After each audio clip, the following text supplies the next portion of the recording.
buenos días, hermanos y hermanas. El Señor les continúe bendiciendo. También es un gozo para mí poderles saludar, poderle ver de frente, poder estar con ustedes en esta mañana predicando su palabra solamente para su gloria y para su honra. Y por supuesto que Él nos brinda de su gracia, edificación mientras lo hacemos. Así que, ¿qué le parece si me acompaña al texto que estaremos meditando en esta mañana? También ahí en casa, busquemos todos juntos Juan 3 y estaremos meditando en los primeros 15 versículos. Y en esta ocasión, yo le pido a usted que preste mucha atención a una palabra teológica muy importante y muy básica dentro del cuerpo teológico que un cristiano debe manejar y que cualquier persona que se encuentra con Cristo empieza de hecho por ahí, y esa es la conversión. La conversión. Hoy vamos a hablar de conversión. Si ya está usted ahí conmigo en Juan 3, versos del 1 al 15, vamos a ver si yo también llego por ahí. Taratara. Claro que sí. Leo para ustedes. Entre los fariseos había un hombre que entre los judíos era muy importante, se llamaba Nicodemo. Este vino de noche a ver a Jesús y dijo: Rabí, sabemos que has venido de parte de Dios como maestro, porque nadie puede hacer estas señales que tú haces si Dios no estuviera con él. Jesús le respondió: de cierto te digo que el que no nace de nuevo no puede ver el reino de Dios. Nicodemo le dijo: ¿y cómo puede acaso un hombre nacer siendo ya viejo? ¿Acaso puede entrar en el vientre de su madre y volver a nacer? Jesús le respondió: de cierto te digo, el que no nace de agua y del Espíritu no puede entrar en el reino de Dios. Lo que nace de la carne, carne es, y lo que nace del Espíritu, Espíritu es. No te maravilles de que te dije que es necesario que ustedes nazcan de nuevo. El viento sopla de donde quiere y lo puedes oír, pero no sabes de dónde viene ni a dónde va. Así es todo aquel que nace del Espíritu. Nicodemo le preguntó: ¿y cómo es posible que esto suceda? Jesús le respondió: ¿y tú eres maestro de Israel y no lo sabes?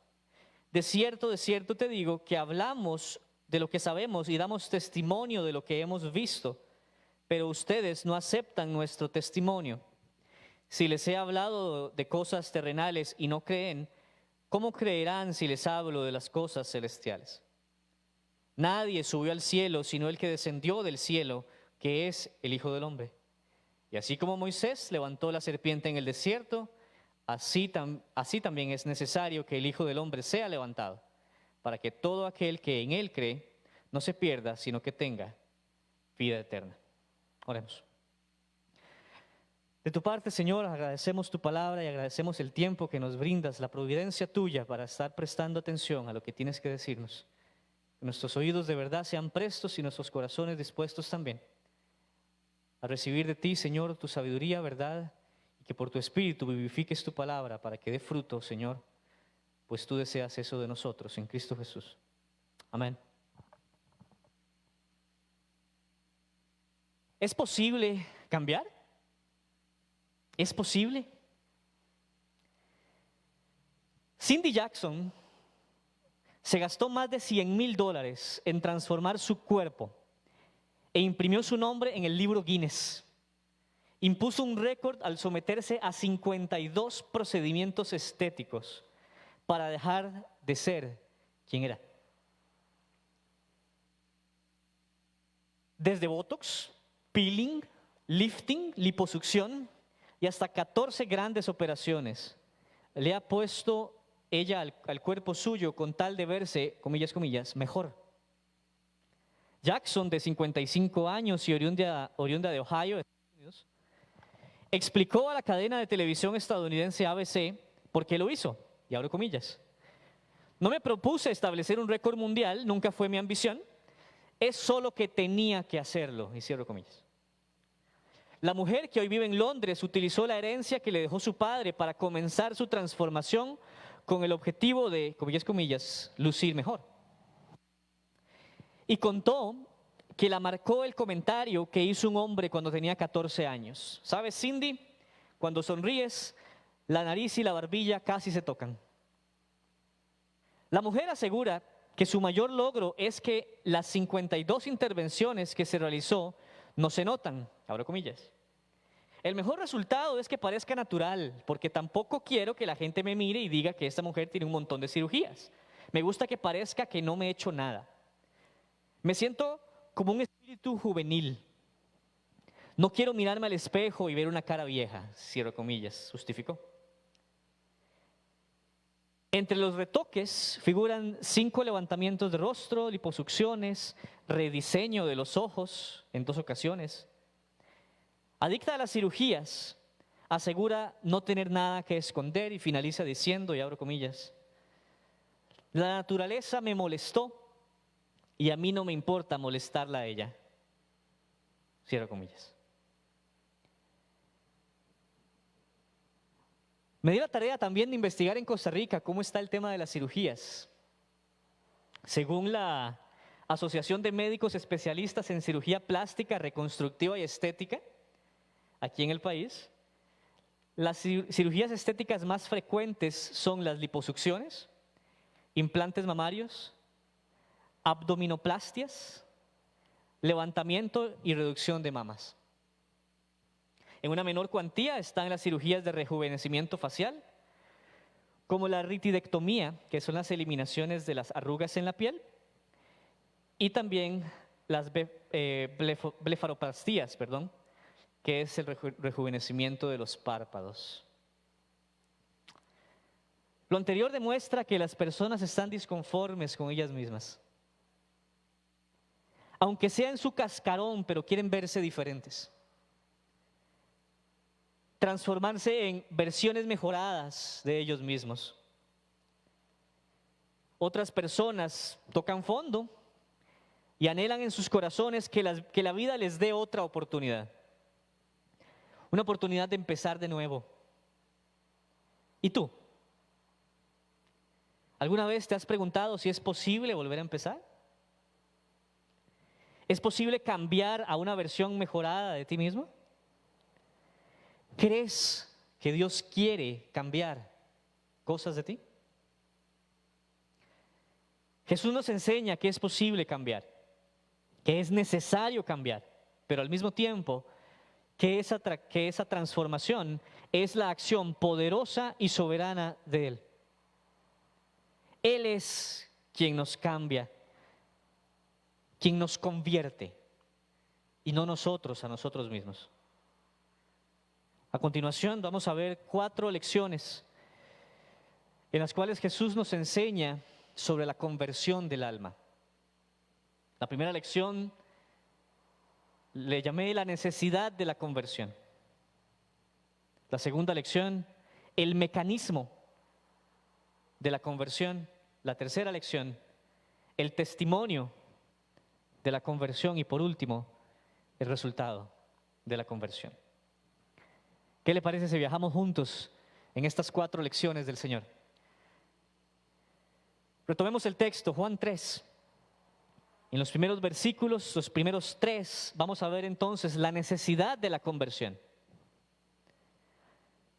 Recordemos que dice que entre los fariseos había un hombre que entre los judíos era muy importante, se llamaba Nicodemo. Este vino de noche a ver a Jesús y le dijo que Rabí, que es maestro, sabemos que has venido de parte de Dios como maestro porque nadie puede hacer las señales que tú haces si Dios no le estuviera con él.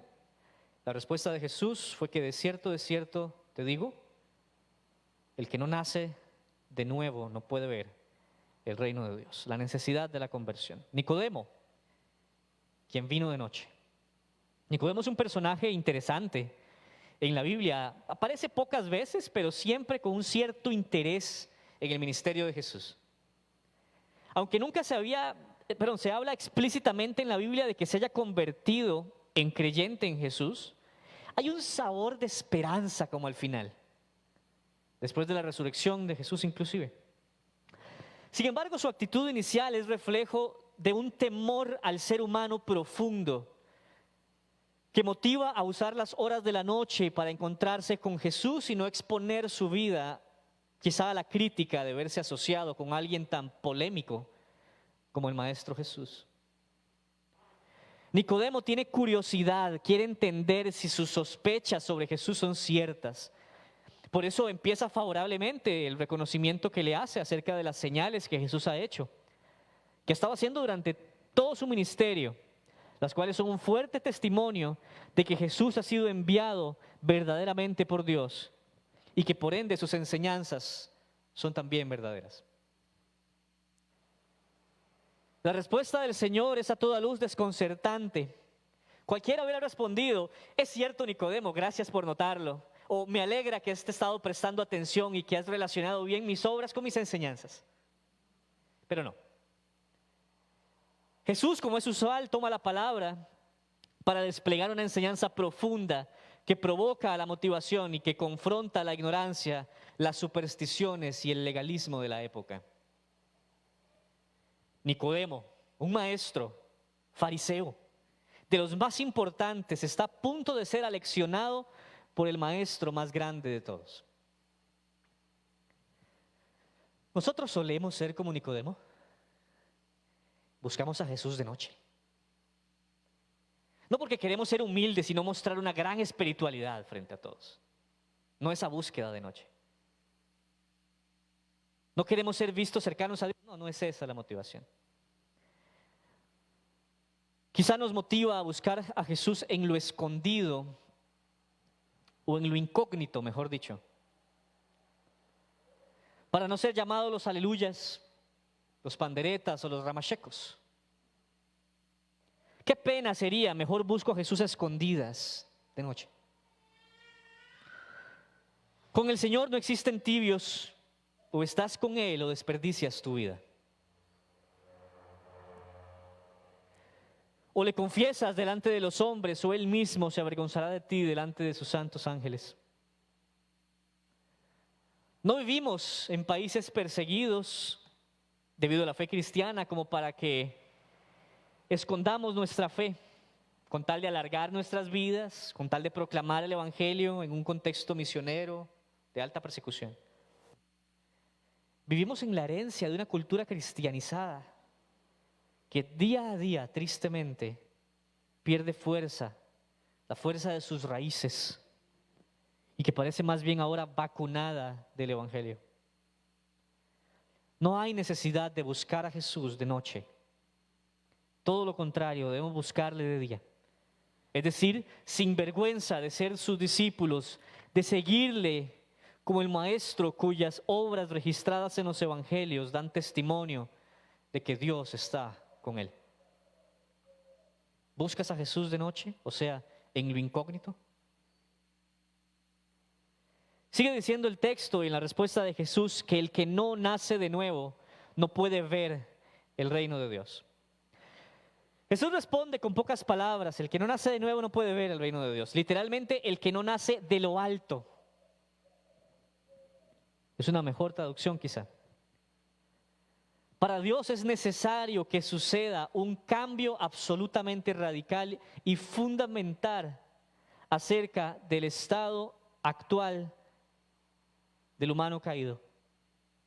Nadie puede gozar de presenciar el reino de Dios sin que sea transformado completamente. Nadie. Convertido en algo que no era. Un borrón y cuenta nueva. Nacer de lo alto es una referencia directa a la orden del cielo de que seamos transformados. Juan ya vino diciendo desde el capítulo 1, versos 12 y 13, cuando menciona: pero a todos los que le recibieron, hablando de Jesús, a todos los que creen en su nombre, en vez del rechazo de los judíos a Jesús, a todos los que sí le recibieron, a los que creyeron en su nombre, les dio potestad de ser hechos hijos de Dios. Y sigue diciendo: los cuales no son engendrados de sangre, ni de voluntad de carne, ni de voluntad de hombre, sino de Dios. Jesús nos llama a considerar que no es posible meternos dentro del reino de Dios por el solo deseo de autoinvitarnos a ir. Es necesario nacer de lo alto. Nacer espiritualmente por la voluntad de Dios, claramente una solicitud imposible para nosotros. Es un acto que no está a nuestro alcance. No hay cirugía, tratamiento, programa, 12 pasos, dinero o apellido que ayuden con eso. Jesús dice que el requisito para ver el reino de Dios, es decir, gozar de vivir con Dios como Rey Supremo, es volver a nacer. El pecado ha colocado un abismo tan grande entre nosotros y Dios, que si Él mismo no hace algo, estaremos separados de Él para siempre. ¿Cómo es posible nacer de nuevo?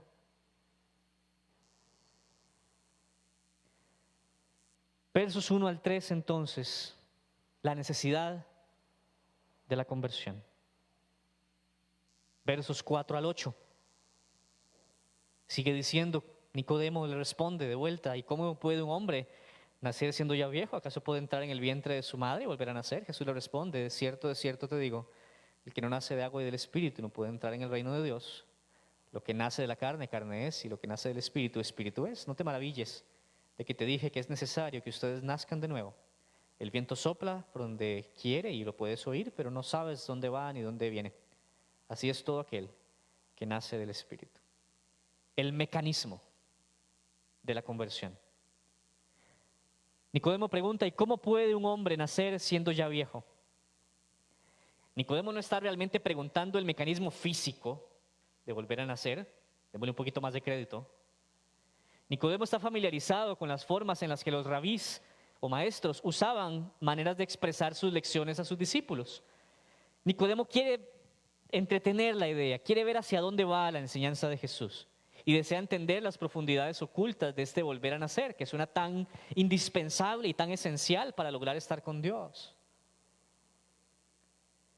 Es un hecho que Nicodemo no esperaba, que el requisito para ver el reino de Dios no yacía en sus capacidades o su propia justicia. Como fariseo estaba acostumbrado a la idea de ganarse el cielo con esfuerzos y merecimientos. Sin embargo, Jesús tiene una lección muy importante para quien piense así. La vida nos ha acostumbrado a la meritocracia. Desde pequeños nos dicen que si queremos recibir gratificación es necesario cumplir con tareas y otras cosas, ¿verdad? Asignaciones y estas cosas o este sistema no ha escapado del ámbito religioso. Hemos escuchado muchas veces, y es que hasta nos suena lógico y justo, que debemos ganarnos nuestro pasaje al cielo. No podemos estar más equivocados. Si fuera posible para el hombre y la mujer comportarse a la altura de la santidad que Dios demanda, entonces, ¿por qué Jesús desperdició su vida así? ¿Para qué vino a morir si estaba en nosotros alcanzar el reino? Lo cierto es que nuestra justicia propia no alcanza. Es necesario que haya un borrón y cuenta nueva. Sigue diciendo el Señor en su respuesta entonces que el que no nace de agua y del Espíritu. Jesús repite otra vez que no será posible entrar en el reino si no se vuelve a nacer, pero ahora agrega de agua y del Espíritu. Dos elementos conocidos para los maestros de la ley o del Antiguo Testamento, como lo era Nicodemo. Mucho se ha dicho acerca del agua y el Espíritu y se ha confundido un poco el tema. Algunos hablan que es bautismo, que es el bautismo de Juan. Lo cierto del caso es que hay una mejor explicación. El agua y el nuevo espíritu son elementos purificadores en el Antiguo Testamento. ¿Qué le parece si va conmigo a Ezequiel 36? Dejando su dedito ahí en Juan 3, porque seguimos ahí. Nada más quiero mostrarles con claridad qué es lo que tenía en mente el Señor cuando le habló acerca de nacer del agua y del Espíritu. Ezequiel 36, versos 24 al 37. al 27, perdón, no tan largo. 24 al 27, Ezequiel 36. Jesús había dicho entonces, es necesario nacer del agua y del Espíritu. ¿Qué quiere decir? Vean lo que ya decía la Escritura desde antes. Cosas que Nicodemo debía saber. Leo para ustedes. Yo los recogeré de todas las naciones y países y los traeré de vuelta a su tierra. Esparciré agua limpia sobre ustedes. ¿Lo vio? Y ustedes quedarán limpios de todas sus impurezas, pues los limpiaré de todos sus ídolos. Les daré un corazón nuevo y pondré en ustedes, ¿qué? Un espíritu nuevo. Les quitaré el corazón de piedra que ahora tienen y les daré un corazón de carne sensible. Pondré en ustedes mi espíritu y haré que cumplan mis estatutos y que obedezcan y pongan en práctica mis preceptos. Jesús dice, de cierto te digo, que por cierto la frase es amén, amén. Amén, amén. El que no nace del agua y del Espíritu no puede entrar en el reino de los cielos. Según Ezequiel 36, el agua y el Espíritu son los elementos que Dios usa para purificar. Yo no puedo tomar de esa agua, yo no puedo agarrar al Espíritu y bajarlo a mí. Yo soy un recipiente de gracia, de un favor inmerecido de Dios. El Espíritu Santo cumple un rol esencial de lavamiento que el ser humano, que luego lo hace digno de la propia presencia de Dios. Es una obra de Dios, Espíritu Santo. Por eso también dice Pablo en Tito 3:5, y no lo busque, yo se lo leo, nos salvó. Y no por obras de justicia que nosotros hubiéramos hecho, sino por su misericordia, por el lavamiento de la regeneración y por la renovación en el Espíritu Santo. Así que el que nace de agua y del Espíritu es aquel a quien Dios lava espiritualmente para hacerle digno de entrar en su reino eterno. Jesús dio su propia sangre para que limpiara nuestra suciedad, la que fue provocada por el pecado, para que fuera quitada. Apocalipsis 7:14 dice, yo le respondí, Señor, tú sabes. Entonces Él me dijo, ellos han salido de la gran tribulación. Estos son los que se han lavado y emblanquecido sus ropas en la sangre del Cordero. Lo que Jesús consiguió en la cruz fue tan importante para efectos de nuestra limpieza que jamás nos hubiera sido posible limpiar una sola vida nuestra, ni aun intentándolo 1000 vidas seguidas. La regeneración, la nueva naturaleza, el nuevo corazón son sinónimos de nacer de lo alto. Un acto en el que, sin lugar a duda, descansamos en la soberana gracia de Dios para recibir. Finaliza en este punto diciéndonos que el viento sopla donde quiere. Seguimos entendiendo el mecanismo de la conversión. Dice, el viento sopla donde quiere. La palabra griega para viento es exactamente la misma que para espíritu. Neuma. Así que aquí Juan nos rescata un juego de palabras que Jesús hace en su ilustración. Posiblemente la conversación entre Jesús y Nicodemo no ocurrió en griego, posiblemente. Sin embargo, Juan sí rescata el acontecimiento en ese idioma. El texto inspirado es Juan en griego. Para mostrarnos que de la misma manera que no es posible anticipar la dirección del viento con nuestro mero deseo, tampoco nos es posible nacer de nuevo por nuestra mera intención. El Espíritu sopla su viento de vida según su voluntad. Qué dura lección para un fariseo. Qué dura lección para nosotros. no estamos en control de nuestra entrada en el reino, depende del rey. El mecanismo es claro. Puede que no nos guste o no nos parezca bonito, pero es claro. Debemos entender que no depende de nuestra propia voluntad entrar al reino de Dios. Dios es el que ha organizado el banquete y ha vestido a los invitados que llegarán. Que nazcamos de nuevo no es solo un acto, que Dios realiza, es uno que nace de su voluntad. Déjeme decirle eso de nuevo. El nacer de nuevo, que nazcamos de nuevo, no solo es un acto que es el Dios quien lo hace, sino que nace de su propia voluntad. Ya le hablaré acerca de nuestras voluntades y cómo entran en este juego. Como un renombrado teólogo dijo célebremente, en el proceso de redención, en el drama de la redención, nuestro aporte ha sido el pecado que la hizo necesaria. Somos meros recipientes de su gracia. Sin merecer, hemos recibido un nuevo corazón, una nueva vida y una oportunidad que nuestro pecado había estado evitándonos recibir. El mecanismo de la conversión. Ahora,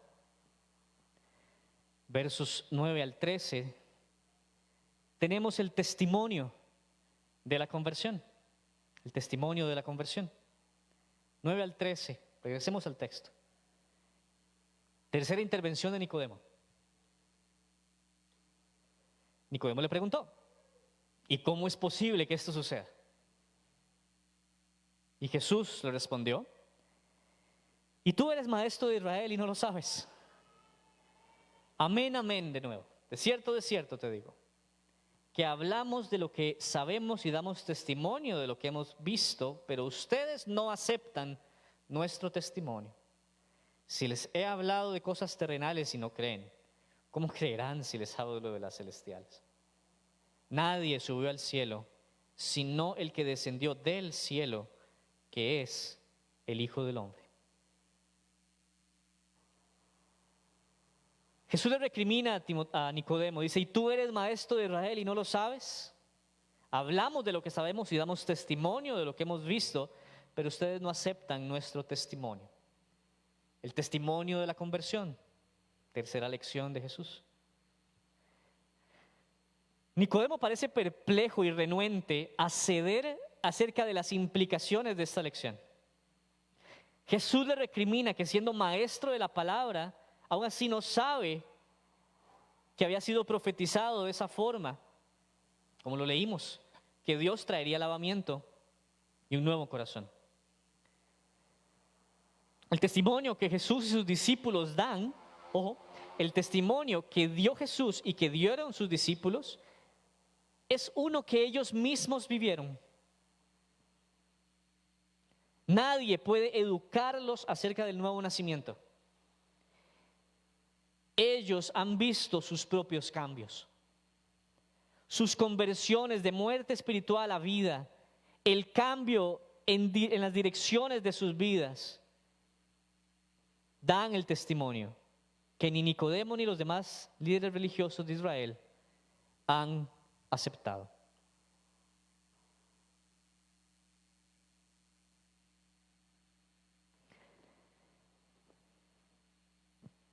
Sigue diciendo, en un sentido representativo, Nicodemo es tomado como alguien, como parte del Sanedrín, como parte de las personas que estaban en la máxima autoridad judía de la época, que gobernaban la opinión religiosa de quienes eran judíos de ese entonces.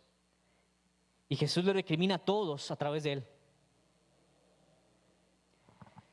O nosotros también. Somos personas tercas, que en ocasiones, cuando las cosas no pintan como queremos, cuando hay que reconocer que no tenemos control, Estamos dispuestos a cuestionar a Dios cuando aquello no sale como queremos. No nos basta el testimonio de la palabra para reconocer la verdad. Buscamos la forma de rodear los hechos y buscarle la comba al palo, decimos, para hacer a Dios decir cosas que no dijo, para darnos permisos que no nos pertenecen y para embarcarnos en una ruta peligrosa. Proverbios 14:12 cita que hay caminos que el hombre considera rectos, pero que al final conducen a la muerte.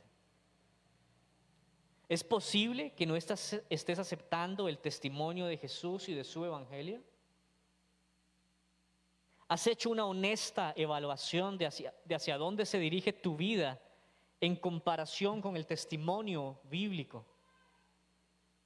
Ellos tenían a Jesús enfrente, al testimonio de Juan el Bautista, al testimonio de tantas personas que se fueron acumulando en el ministerio de Jesús, y Jesús les recrimina: tú eres maestro de Israel y no entiendes nada de esto.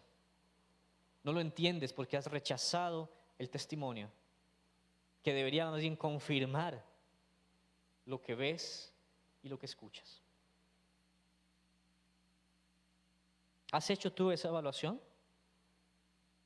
¿Aceptas o no el testimonio de Jesús y sus apóstoles? Sigue diciendo Jesús: nadie subió al cielo. Solamente Jesús tiene en su haber la posibilidad de decir que conoce directamente a Dios Padre. Él estaba en el principio con Dios, dice Juan al inicio de su evangelio. Jesús y solamente Él es capaz de mostrarnos al Padre. Por eso más adelante en Juan 14 también dice que quien me ha visto a mí ha visto también al Padre. No es que los israelitas o cualquier otro ser humano haya llegado a Dios, sino más bien que Dios ha descendido a nosotros para que sea posible lo que antes no era. Para que al fin la cabeza de la serpiente sea aplastada y que nosotros seamos pueblo de un Dios santo, santo, santo, sin caer fulminados por su pura presencia. No está en el humano caído llegar a Dios, está en el Dios de la gracia rescatar a los perdidos. Jesús contradice todo sistema religioso de autojustificación y de acceso a Dios mediante medios humanos. Contradice que en nosotros está el poder de llegar a Dios. Su testimonio es rechazado precisamente por ese factor. No podemos estar tan alejados de Dios, dirían los religiosos de la época y los de la nuestra también. No es posible para el ser humano tomarse de la mano y subirse a sí mismo al cielo. No puede imprimir su propio pasaporte de reino de Dios y autoaprobarse su ciudadanía celestial. Es Jesús quien hace cercano al Padre y da testimonio irrefutable de Él para provecho de todo aquel que crea. ¿Recuerda que le dije hace un momento que dónde entraba nuestra participación en todo este juego? En dos pasos. El primero, el pecado que hizo necesaria la venida de Cristo, su muerte y su resurrección. Sin eso no hay Salvador. Sin perdición no hay rescate. Pero ahí no se quedó la historia y el Señor proveyó un cordero inocente de esos pecados, un sustituto en la cruz. La única respuesta al Evangelio, a la buena noticia de la provisión de Dios, es que rechacemos esos pecados que provocaron la cruz y que creamos firmemente en nuestro rescatador. La fe también es un regalo de Dios. No es que nació de buenos corazones y voluntades. Recuerden Ezequiel, Él nos dio un corazón de carne, eliminando previamente el de piedra. Es necesario creer. Y más adelante también lo veremos.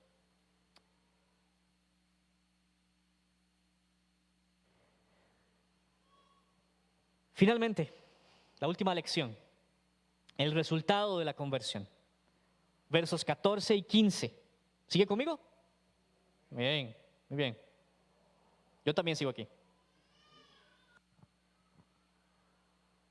Y así como Moisés levantó a la serpiente en el desierto, así también es necesario que el Hijo del Hombre sea levantado para que todo aquel que en Él cree no se pierda, sino que tenga vida eterna.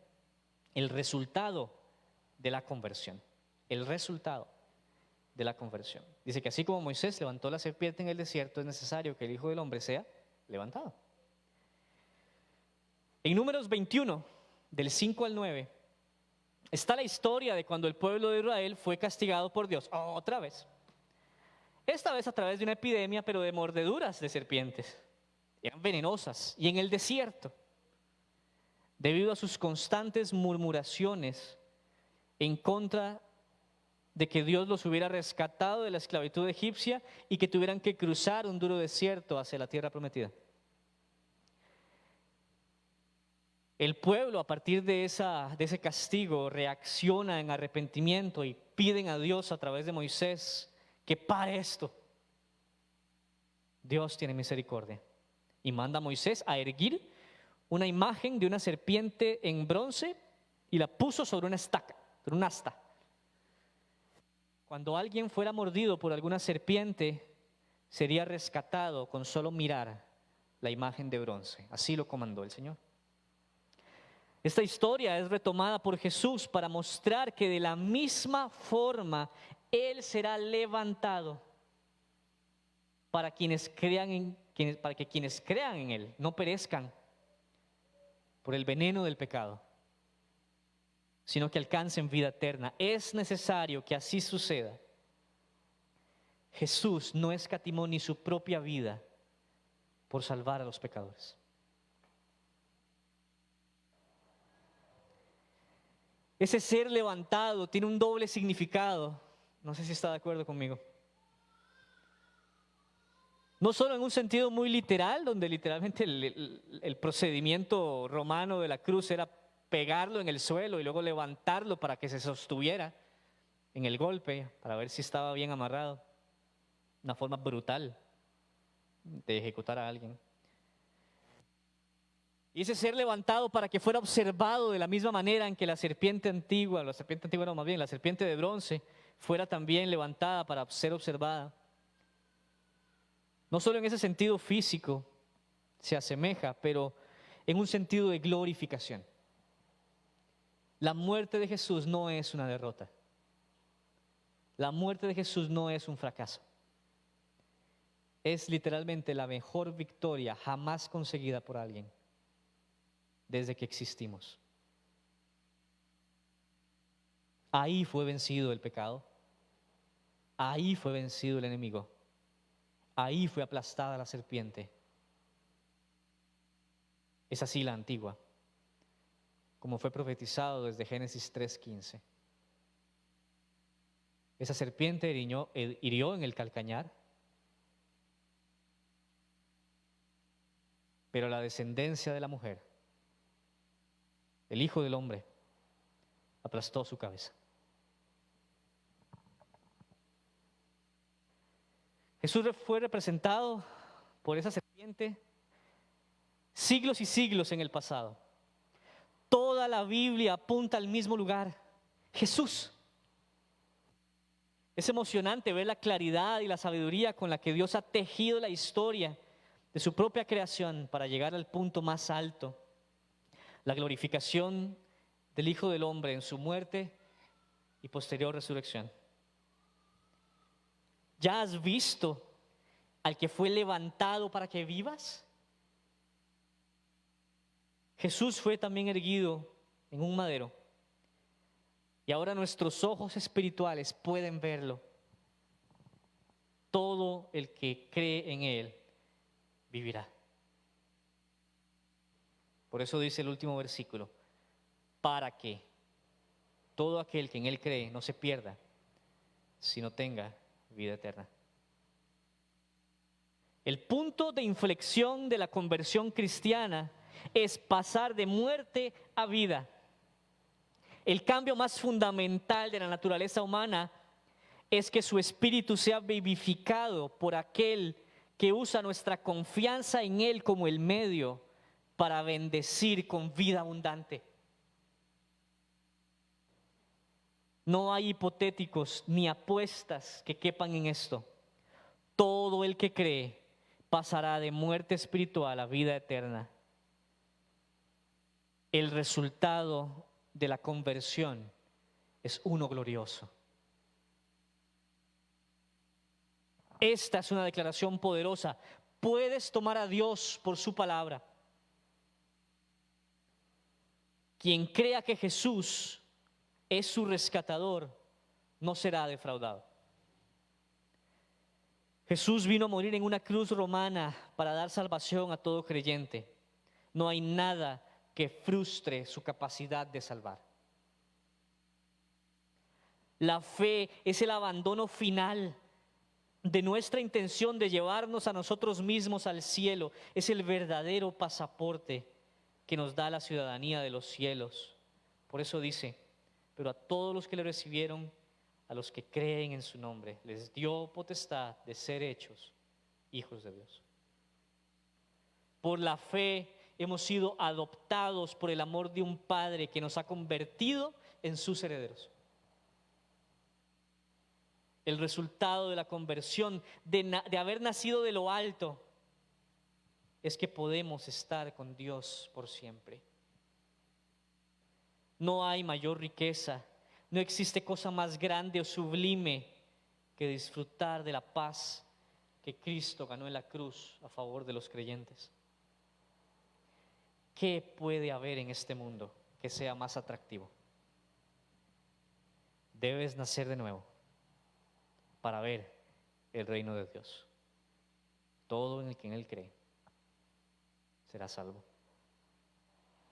Como conclusión, puse 5, pero hay miles más. Usted puede tener las suyas.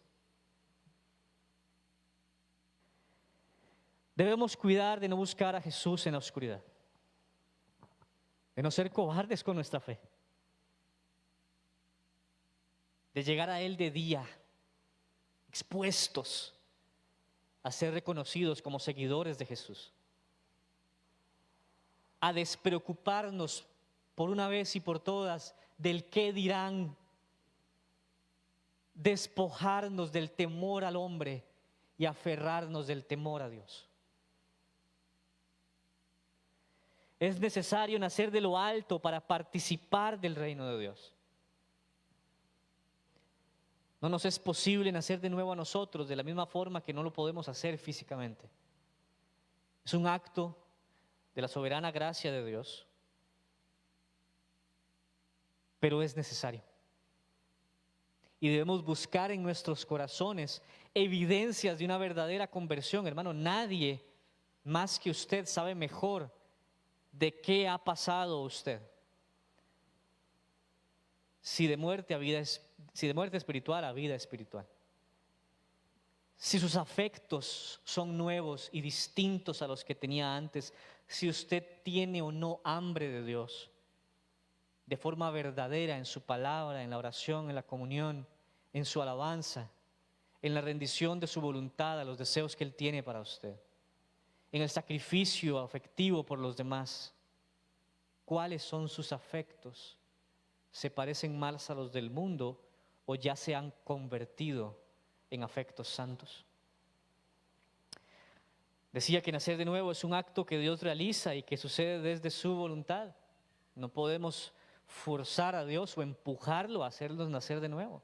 No se trata meramente que es Dios quien lo consigue, es que Él también lo desea. Usted y yo somos, como lo decía antes, recipientes de su gracia. Si en usted hay nuevos deseos, si usted ha puesto su fe en el Señor, es porque Él ha tenido gracia con usted. Una gracia que hizo todo lo demás posible. Un nuevo corazón que fue capaz de ser sensible a lo que antes era insensible. De ejercitar una acción que a Dios agrada, que es la fe, porque sin fe es imposible agradar a Dios. Y esa fe ha venido con esa nueva naturaleza para que usted y yo podamos estar con Él siempre y dar fruto, y dar fruto. La conversión es un cambio total en nuestro espíritu de muerte a vida. Un muerto no reacciona a lo que debe hacer espiritualmente. Un vivo sí.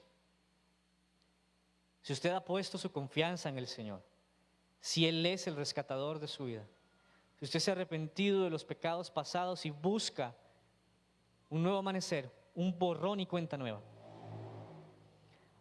hay mucha esperanza para usted. Una esperanza inquebrantable. Una vida ahora sí abundante. Una libertad de lo que antes nos esclavizaba, que era el pecado. Hemos sido hechos libres por Él. Finalmente, todo creyente es dotado de una vida nueva y eterna. Es el resultado de la conversión. Esa vida también Dios la preparó de antemano para que caminemos en esas buenas obras. Efesios 2:10. Oh, hermano, mire por favor su corazón, es mi petición final.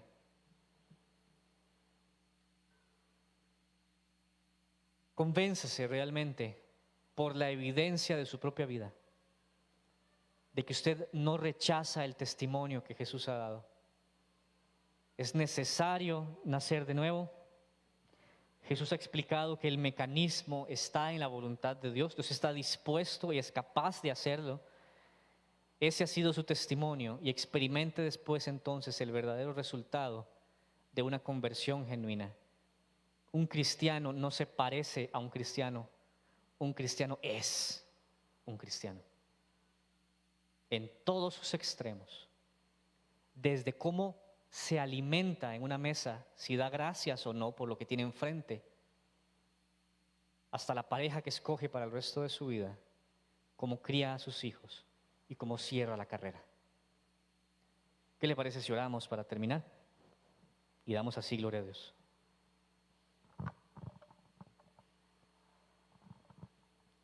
Amado Dios y Rey, en esta preciosa, calurosa y soleada mañana, queremos buscarte en la luz.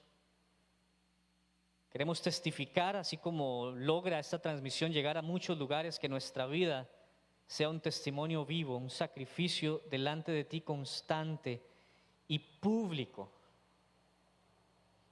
de nuestro apego a ti y nuestro temor a ti por sobre todas las cosas.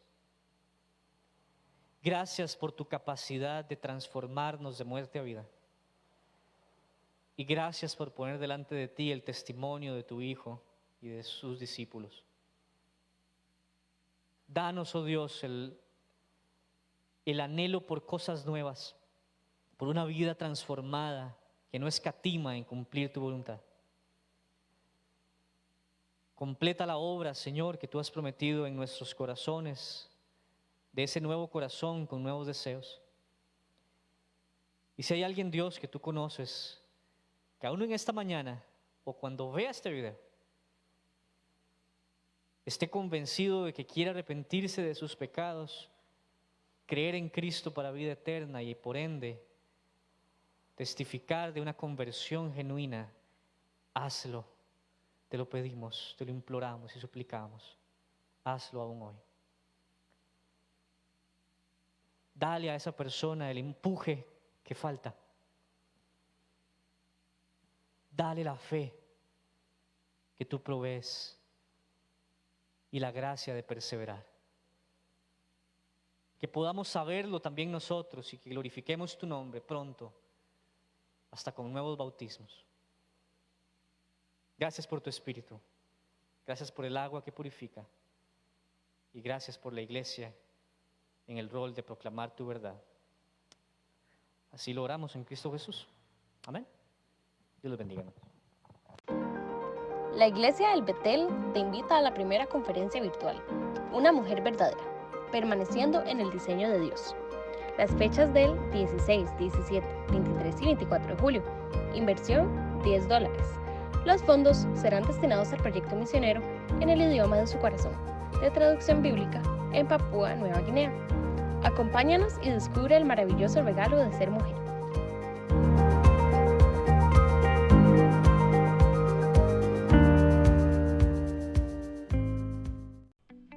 ¿Tenés entre 12 a 18 años? Te esperamos en la Sociedad del Betel, sábados a las 3:30 p.m. Cerca y personal, todos los sábados a las 6 p.m. Nos reunimos vía Zoom.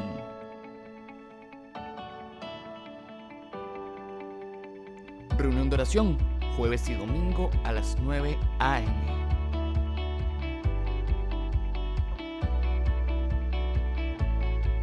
Servicio dominical, 10 a.m. Iglesia del Betel en Llorente de Tibás. También hacemos transmisión vía Facebook Live. Reunión de mujeres, Faros, tercer sábado de cada mes a las 3 p.m. Células virtuales durante el mes de mayo, jueves a las 7 p.m.